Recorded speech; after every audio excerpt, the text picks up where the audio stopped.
দেশে 18 কোটি জনসংখ্যা। এই 18 কোটি জনসংখ্যার ভিতরে হিন্দু ধরেন 1 কোটি।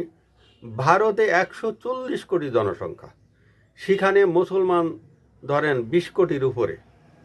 এখন কথা হচ্ছে যে বাংলাদেশে প্রায় দেখি সরকার পরিবর্তন হলে হিন্দুদের উপর নির্যাতন হয়।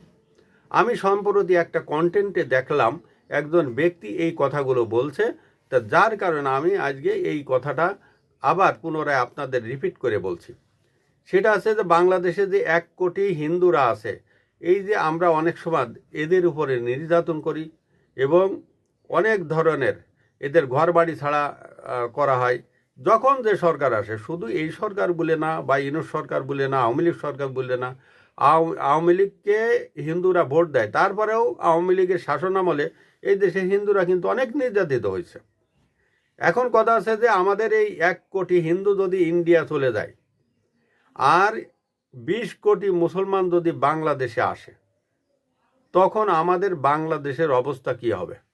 এই যে আমরা কথায় কথায় হিন্দুদের নির্যাতন করি, কথায় কথায় হিন্দুদেরকে বিভিন্ন ট্যাগ দিই এবং তাদেরকে বাড়িঘর থেকে উচ্ছেদ করি, আর তাদেরকে মানে বিভিন্নভাবে এই হেস্তনেস্ত করি, এটা কি আমাদের মানবিক দৃষ্টিকোণ থেকে এখানে কোনোভাবেই করাটা ঠিক নয়?